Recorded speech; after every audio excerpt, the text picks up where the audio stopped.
Certo. Tá gravando. Pronto, nós iremos ler Lucas capítulo 20, a partir do verso 9 até o 18. A parábola dos lavradores maus. É o nosso estudo de hoje. A parábola dos lavradores maus. Tem aqui esse título.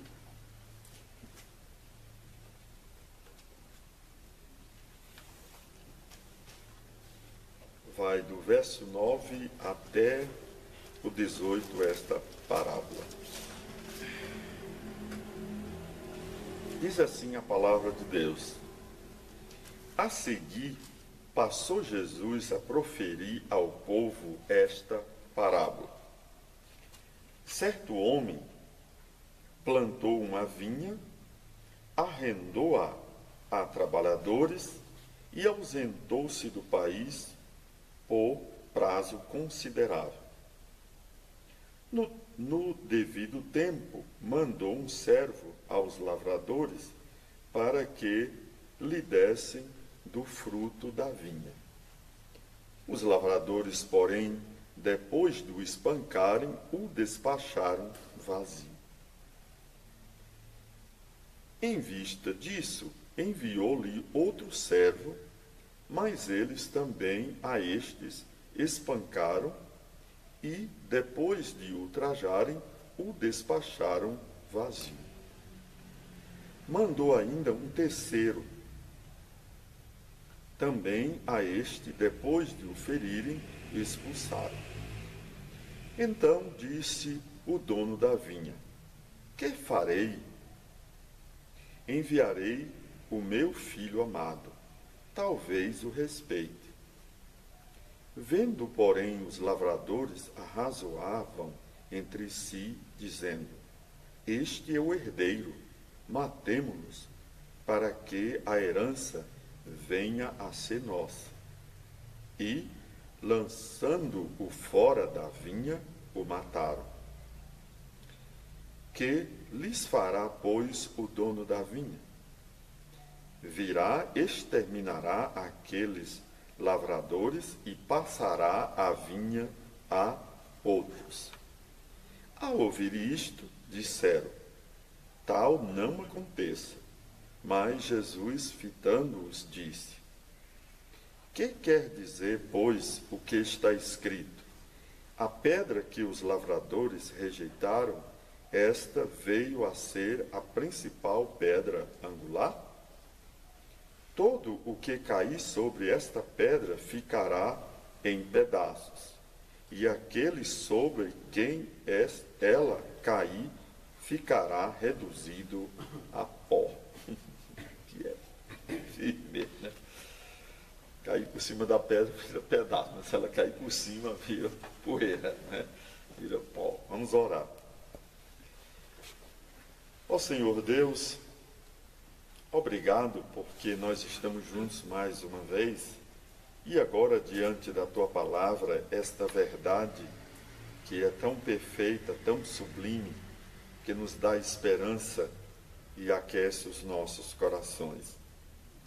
Ó Deus, obrigado porque nós temos esperança.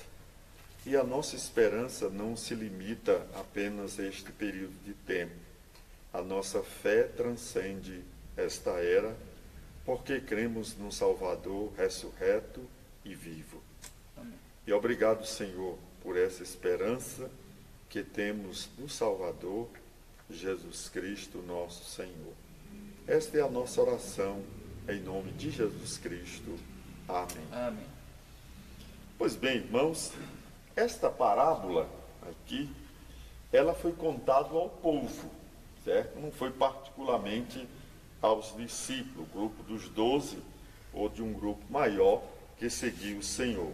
Particularmente foi proferida ao povo. Então Jesus dirige ao povo. E ela é registrada também em Mateus e é registrada também em Marcos. Trata desse evento. Essa parábola, ela retrata um período longo da vida judaica nos tempos do Senhor Jesus Cristo. Há um símbolo aqui que é usada a vinha, certo? A oliveira, vamos dizer assim, né? É esse símbolo aqui. E Jesus... Videira, não? Oliveira, melhor, obrigado. Videira. Obrigado. Videira. Então, diz Jesus na parábola que certo homem plantou uma vinha. E diz que ele arrendou a alguns lavradores e por um prazo considerável, razoável, ele se ausentou do país. Então a figura é de um homem que tem uma fazenda, uma roça, e ele diz: olha, eu vou fazer uma viagem, vou para um país por um tempo considerável e eu não vou administrar essa parte da roça ou da fazenda, eu vou arrendar e num tempo razoável eu mando dos meus servos colher os frutos, né? Que nós concordamos por contrato das pessoas produzirem o fruto. E foi isso que esse cidadão fez, né? Eu acho que isso é comum não apenas naquela cultura, mas também na nossa cultura, né? As pessoas arrendarem terras, né? E depois colherem os frutos do acordo. Isso é bem evidente. E aí, no tempo devido, esse dono dessa vinha, desta fazenda, ele mandou um dos servos para que o servo recebesse, passasse ao dono da fazenda o fruto como planejado. E aqui nós vemos que a reação desses lavradores, das pessoas que arrendaram a fazenda, pela ausência do dono, foi algo interessante, né? Nós vemos que o primeiro servo, eles, deixaram, exportaram de mão vazias, não deram nenhum fruto. Mandou-se o segundo, depois foi um terceiro, e nada desses senhores aqui darem o fruto devido como combinado. Nós não combinamos que vocês iam dar parte dos lucros da fazenda, e agora eles rejeitaram o acordo e não mandaram os frutos. Irmão, nós vemos isso até o verso 12. Isso retrata um longo período da história de Israel, nessa parábola de Jesus Cristo, que é a história que Deus enviou os profetas ao povo. O período dos profetas é um período mais ou menos de 400 anos, que Deus enviou os profetas para falar. Lembra que nós falamos outro dia que a situação de Israel aqui era que um rei,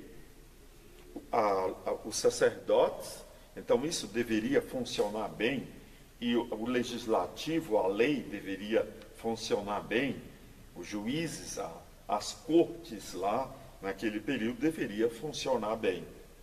Quando isso não funcionava, não se encaixava, aí surgiu o período dos profetas.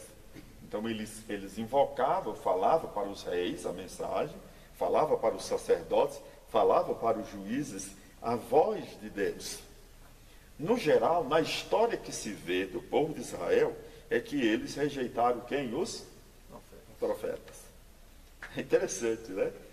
Essa história dos profetas era a voz de Deus para que eles voltassem, quer dizer, a nação de Israel produzisse frutos e voltasse para Deus. Prestasse o culto corretamente, o rei administrasse, os juízes não praticarem o suborno, não quebrassem aí as leis.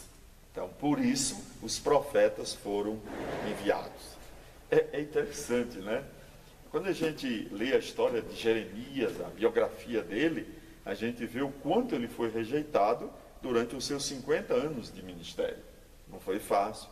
A gente vê o profeta Isaías, as tradições judaicas vão dizer que ele morreu sendo cerrado pelo meio pelo rei Manassés. Apesar de ter trabalhado tanto, ele foi também rejeitado. Então, a gente vê a biografia de Israel durante esse período que a gente trata mais ou menos o período dos profetas, aí os seus 400 anos, desses homens pregando, ensinando e o povo mostrando incredulidade, o povo rejeitando a palavra de Deus. E é interessante, né? Bom, quando a gente olha o retrato do mundo moderno, as pregações da palavra de Deus, o evangelho, as divulgações aí da verdade de Deus, em muitos cantos do nosso país e também do mundo, nós vemos que as pessoas fazem o quê? Aceitam? Não. As pessoas também rejeitam a palavra de Deus, tanto pregada quanto escrita, revelada na Escritura. Então não é diferente, né?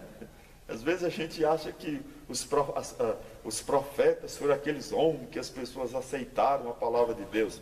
Negativo, pelo contrário, eles foram rejeitados em suas preleções, em suas pregações. Jeremias foi um desses. Jeremias é o caso típico que ele, foi tanto que Deus disse, olha, você vai pregar, mas não vai ter mais jeito. É só para você avisar mesmo, mas não vai ter jeito. Por quê? Porque a incredulidade e o envolvimento do povo com Deus, com a verdade, já tinha quebrado o elo, não havia como retornar. Tanto a geração dos pais, quanto a geração dos filhos, quanto a geração dos netos, já havia rejeição. Só tinha esperança mesmo na correção via o exílio. Então fica essa lição aqui, bem evidente, de que a palavra de Deus foi proclamada durante o período profético de Israel, por volta de 400, 500 anos, e nós vemos que o povo rejeitou. Por isso que Jesus retrata esta figura aqui. E aí, é como se Deus, na sua imensa misericórdia e bondade, de fato é assim, né? Então, disse o dono da vinha, pensou, que farei então com esses homens que arrendaram a minha terra, minha fazenda, né? O meu mundo, o meu habitat? O que farei com eles? Meditou o dono da fazenda. Inclusive ele interrogou. Aí ele exclama e diz, vou enviar o meu filhinho amado, o meu filho único, o meu amado. Esses aí certamente vão ouvir o meu filho, vão ouvir, vão prestar atenção na mensagem do meu filho. Irmãos, e aí talvez o respeito, né? Olha a reação dos lavradores, né? Vendo, porém, os lavradores arrazoavam, pensavam entre si. Olha como os judeus daqueles dias calculavam, né? Arrazoavam entre si, como vamos condenar? Dizendo, este é o herdeiro, matemo-nos e vamos ficar com herança. E agarraram o herdeiro e fora da vinha e o mataram. Interessante, né? Olha, irmãos, a gente vê o tamanho da incredulidade, trata de incredulidade, essa parábola, claramente da incredulidade. A mensagem dos profetas do Antigo Testamento, a mensagem do Filho, vamos considerar a mensagem do Filho aqui.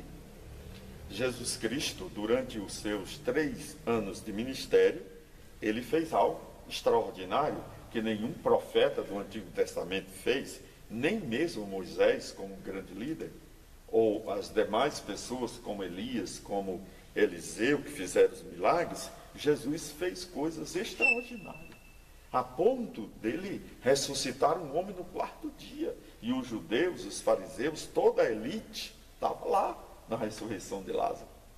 Então foi algo espetacular, algo sobrenatural naquele momento, os milagres, os discursos, os ensinos do Senhor e tudo o que ele fez. Mas mesmo assim, a incredulidade das pessoas é tão grande que eles vão matar o herdeiro.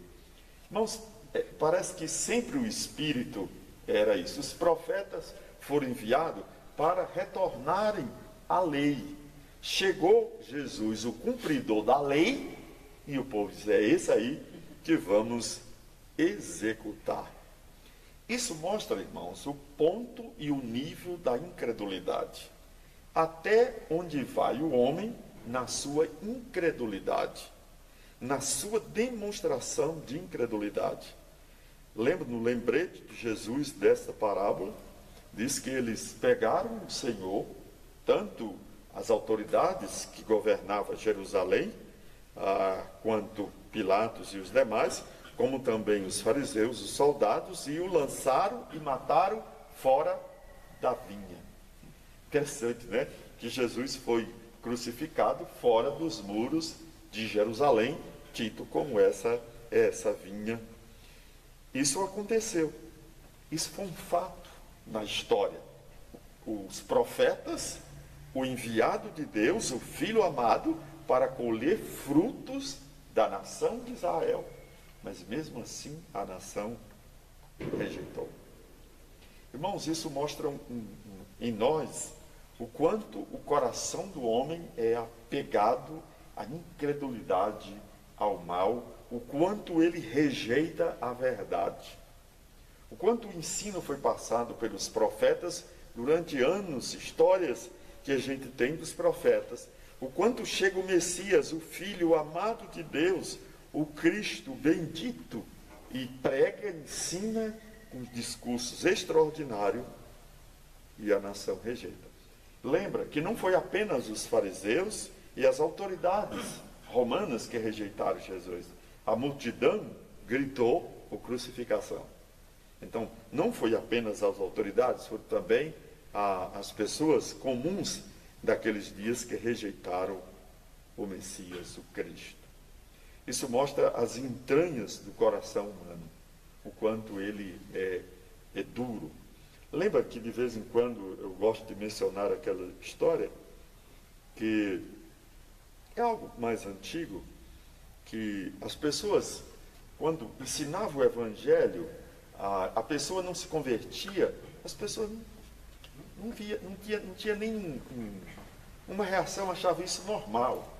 Agora, quando alguém se convertia, aí eles ficavam, como é que pode uma pessoa apegada ao pecado, vivendo no pecado, aceitar a verdade?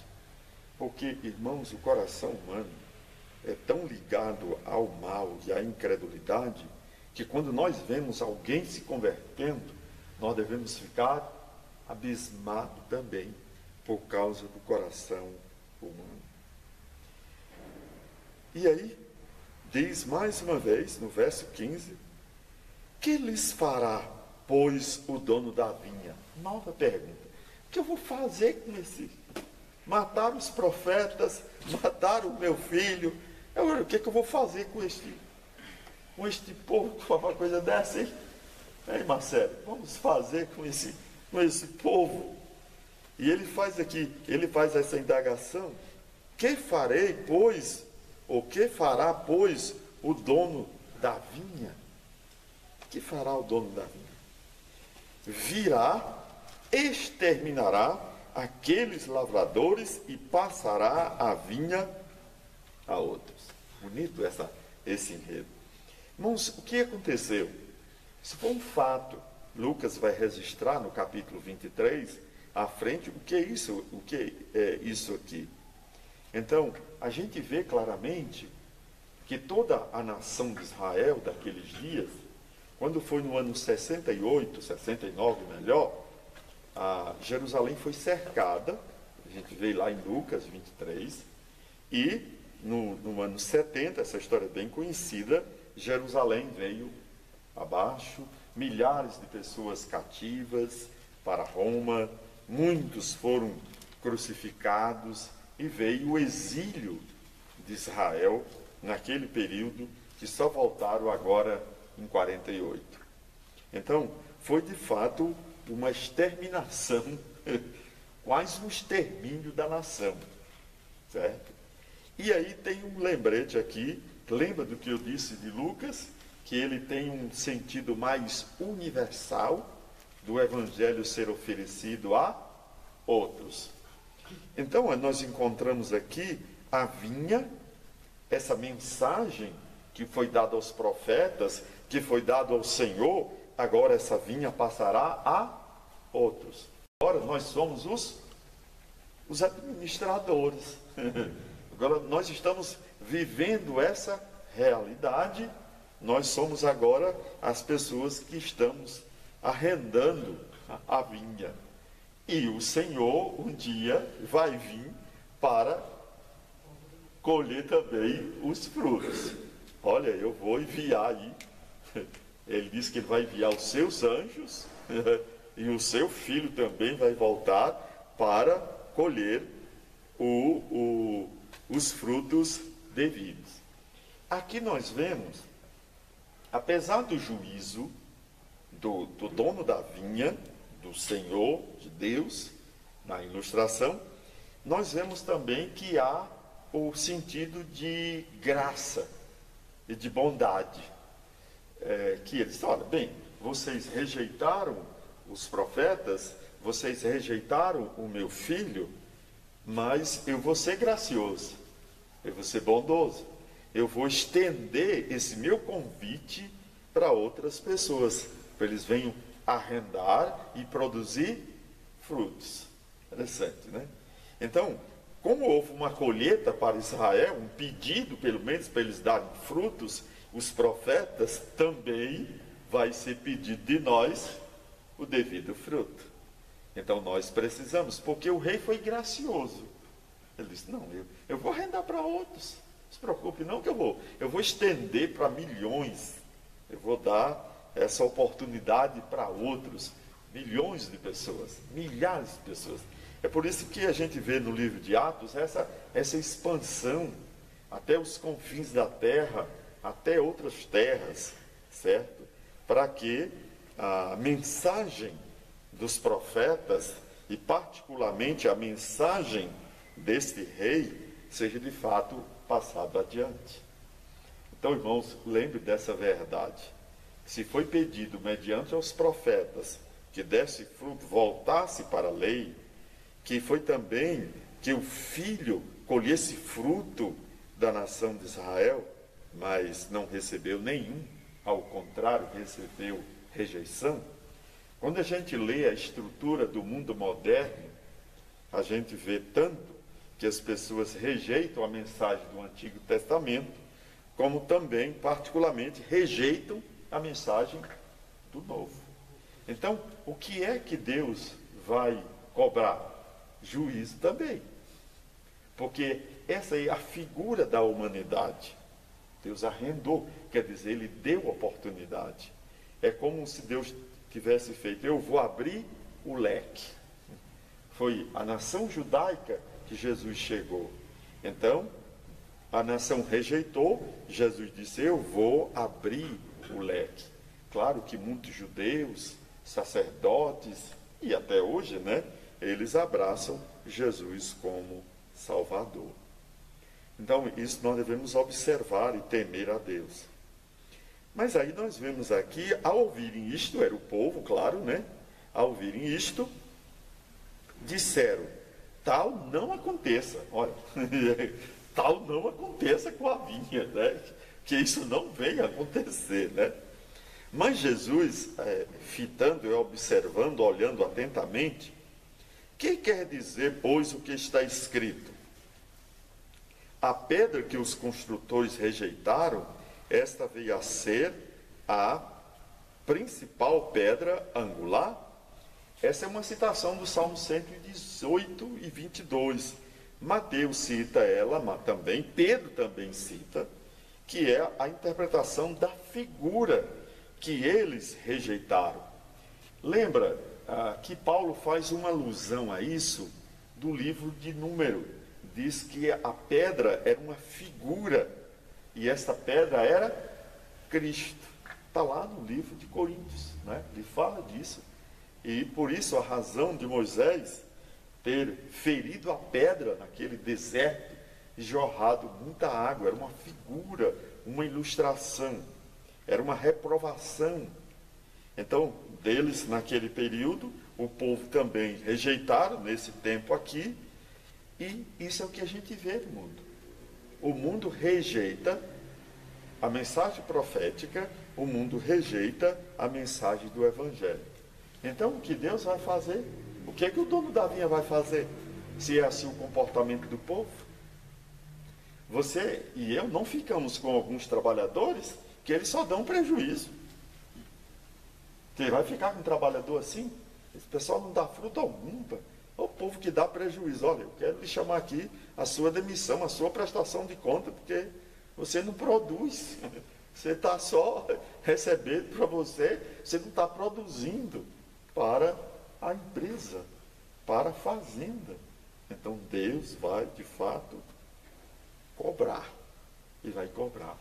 Irmãos, por isso que tem a ideia de maior revelação, maior responsabilidade e maior cobrança. Então nós devemos ser precavidos quanto a isso, porque nós abraçamos a mensagem profética, entendemos que o Antigo Testamento faz parte da Escritura, não é uma mensagem passada. Também nós entendemos que o Evangelho é, de fato, a palavra de Deus, a verdade. Então nós temos que abraçar e produzir frutos para Deus. É o objetivo. E é isso que ele cobra de nós. E aí, Lucas, tudo indica que ele está lembrando de Daniel, no último versículo. Ele diz: todo o que cair sobre esta pedra ficará em pedaços, e aquele sobre quem ela cair ficará reduzido a pó. Você lembra da figura lá de Daniel, daquela grande imagem, certo? Diz que o rei veio, a pedra veio sem auxílio de mãos, ela caiu sobre os pés da imagem e de fato foi reduzido o quê? A pó. Espalhou aí. Então, era para mostrar o poder do que é capaz, né? Do que é capaz esta pedra, sem auxílio de mão, fez naquela figura. Para alguns, não vamos discutir teologia aqui hoje, mas tudo isso é teologia, né? Por exemplo, alguns vão dizer que essa pedra já veio, já rolou e tudo foi reduzido a pó. Para outros, vamos dizer assim, ela está vindo. Para mim, ela veio na figura pequena. Né? Ela veio a esse mundo, foi rejeitado, mas ela virá novamente. E é esse o período em que o Senhor, o dono da vinha, o Filho ressurreto do Pai, vai retornar. Aqueles, a figura é interessante, né? Se cai, se tropeça pela incredulidade, pelo escândalo, fica reduzida a pedaço. Mas se ela cair por cima, vira pó. Então é a ideia de rejeição pronta. Muita gente escandaliza com a mensagem do Evangelho. Muita gente rejeita prontamente a mensagem do Evangelho. Então as consequências é gravíssima no retorno do filho do dono da vinha, porque ele ressuscitou. Então, irmãos, algumas das lições que nós podemos tirar desta parábola é que Deus envia mensageiros, pregadores, tanto lá quanto cá. E ele espera que as pessoas recebam a palavra dele, mudem de vida, para que dessa maneira o dono da vinha, o Senhor, colha os seus devidos frutos. Esse é o que Deus quer e deseja. Também a graciosidade de Deus. Ao executarem o dono, o herdeiro da vinha, o dono da vinha, pela história a gente conhece, ele ressuscita o herdeiro, Cristo Jesus, e diz: agora eu vou dar essa vinha para outros. Eu vou mostrar o quanto eu sou gracioso, o quanto eu sou bom. Interessante, né? Aí a gente vê no livro de Atos, que começa por aqui, a expansão de Deus arrendar, de fato, toda a terra, todo o mundo, para colher fruto de pessoas em determinadas épocas e gerações. Interessante, o tanto que Deus é gracioso, né? quantos anos tem? 2000 anos. Gerações vêm, gerações vão, e nós vemos o quê? Deus sendo gracioso com a raça humana, que eles venham dar frutos para Deus. Isso mostra o tanto que Deus é bom, o quanto que Ele é gracioso. Cabe uma ilustração aqui. Quando Adão e Eva pecaram, Deus é soberano em tudo, a gente entende, Ele poderia ter encerrado ali a vida humana, não é? Encerrou, pronto. Ele é autossuficiente, mas não. Ele fez um projeto de trazer de volta. O povo de Israel rejeitaram o Messias, o Filho de Deus, sim. Aí Deus disse, bem, então agora eu vou dar para mais gente. Está vendo a graça dele, a bondade dele. Então, irmãos, Deus não tem uma vontade voltada para si, no sentido de desejar ficar só. Deus é Deus que deseja compartilhar o seu amor, a sua bondade, a sua pessoa com mais gente. Não por necessidade dele, mas por bondade e misericórdia dele para conosco. Então, ele não tem necessidade de você e nem tem necessidade de mim. Não vai ter. Mas ele quer compartilhar a sua bondade e a sua misericórdia conosco. E dizer o seguinte: nós, crentes salvos, regenerados, irmãos, quanto mais nós somos piedosos, quanto mais nós entendemos a graça de Deus, de ter nos alcançado, dessa pedra não ter passado por cima de nós, ou mesmo a gente ficar escandalizados,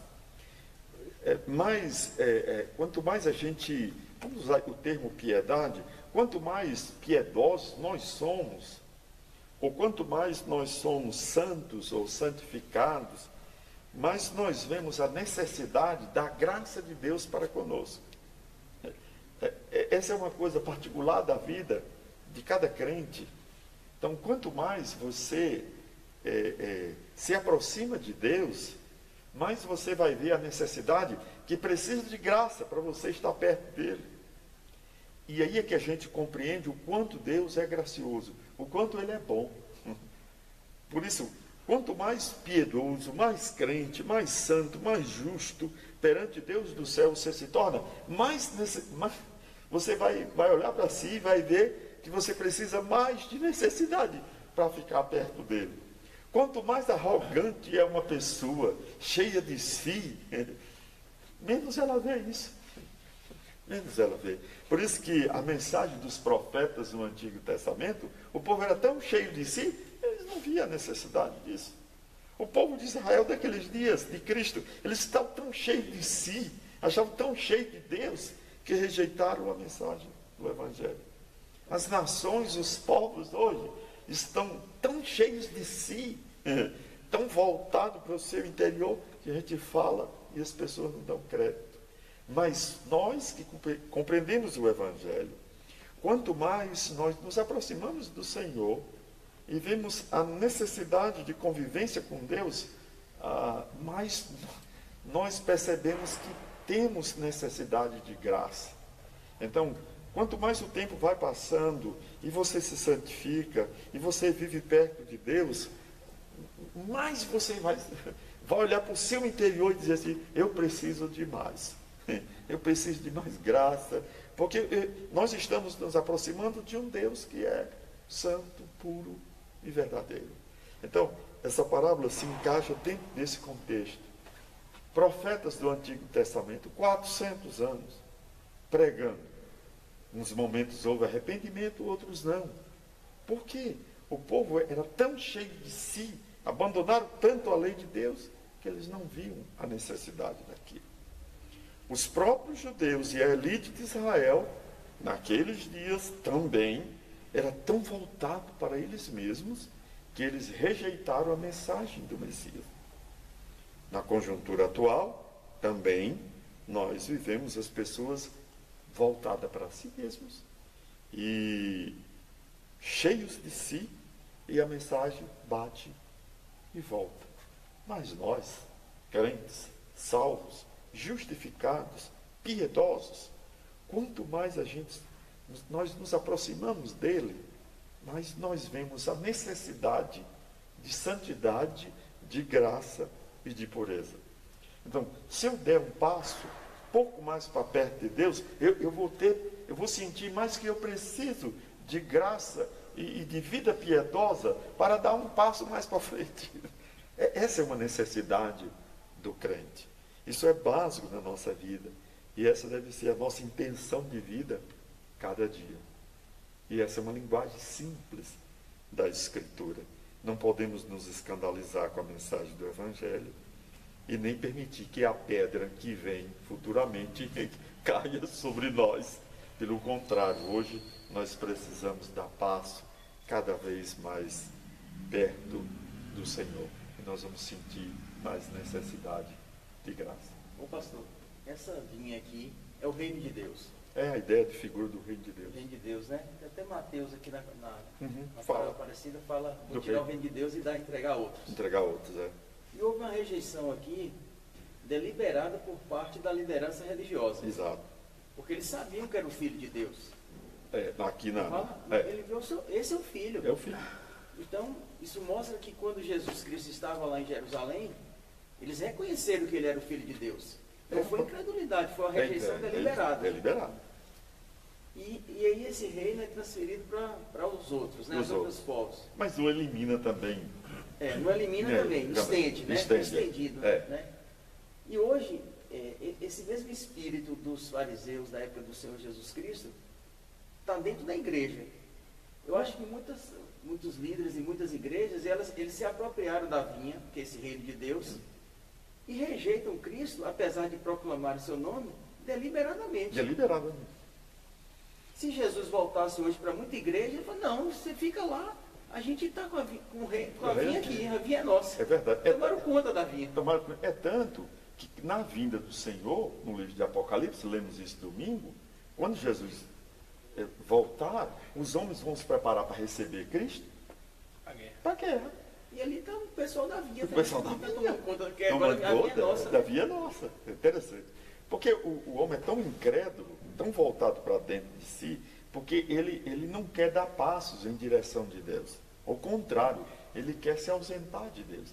E isso é verdade. Um professor hoje me disse isso, né? Que tem gente, pastores, entre aspas, que tomam conta da vinha como se fosse deles.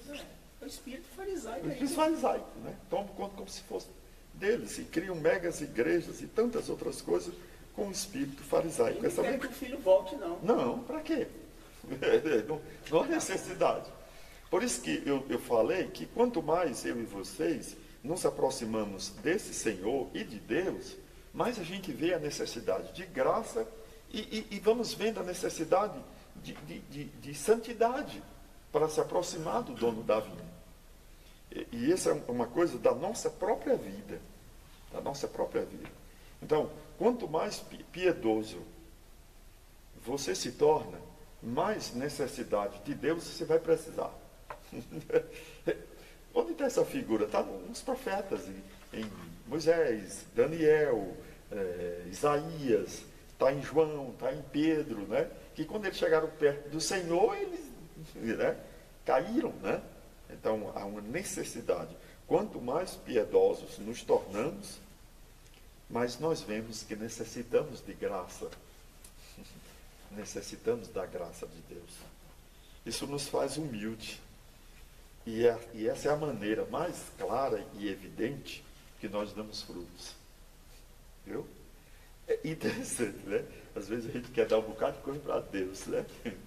Não, irmãos, dê um passo em direção de Deus, em produzir frutos, uma vida de interação com Ele, que só assim já é o suficiente. Lembre que os profetas pregaram para voltar para Deus. Gente, Jesus Cristo veio para levar as pessoas para Deus. Essa é a linguagem. E muito bonita, bíblica. Vamos lá. Diga. Eu lembro do tema lá do retiro, né? Perto de Deus. É só entendendo mais ainda como ele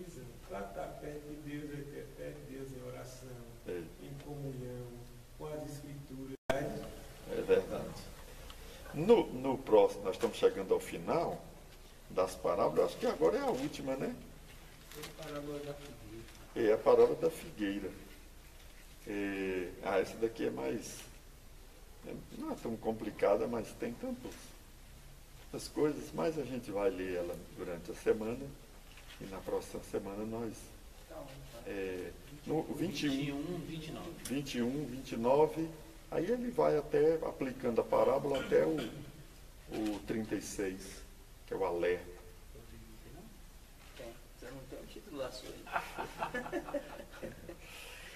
Vamos orar, vamos pedir a Deus pelo nosso Brasil nesse contexto, gente morrendo, as dificuldades da vida das pessoas, pedir saúde a Deus, proteção nesse momento, pedir alegria também ao Senhor, que nós precisamos de alegria.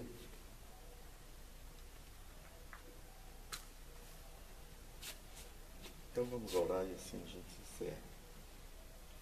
Ó Senhor, nós que somos gratos, porque a tua revelação não começou hoje, ela veio antes, e o profetismo de Israel é longo, e tu enviou vários servos, ó Deus, naquele contexto, para que o povo se arrependesse e voltasse para ti. Mas vemos que o retrato da nação, durante anos, foi de incredulidade. Tu, ó Deus, pela tua graça, bondade e misericórdia, enviaste o teu Filho.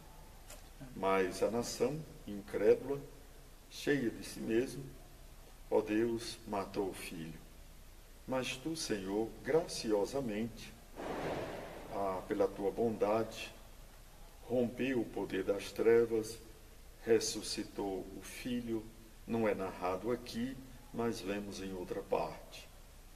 E estendeu o convite a outros, tanto à comunidade de Israel, naquele período de tempo, como também hoje, mas sobretudo os gentios. E tudo isso, Senhor, tu desejas e quer que o homem se arrependa e volte para ti. Esse é o teu apelo, ó Deus, e nós que cremos, que obedecemos a tua palavra, hoje nós sentimos o peso, que quanto mais, ó Deus, nós nos aproximamos de ti, mediante o Filho, nós vemos a necessidade, Senhor, da tua graça em nossas vidas. Por isso, ó Deus, quanto mais piedosos somos, mais nós sentimos o peso de que precisamos da tua graça. Por isso, ó Deus, ajude-nos para que não venhamos diariamente sermos escandalosos com a mensagem e nem rejeitar a mensagem, mas que no devido tempo, no tempo da colheita final de todas as coisas, nós venhamos apresentar os frutos de vidas que se aproximaram de ti com piedade e santidade de coração. Essa é a nossa oração, em nome do Senhor Jesus Cristo. Amém. Amém. Pode desligar, vamos combinar aqui uma coisa.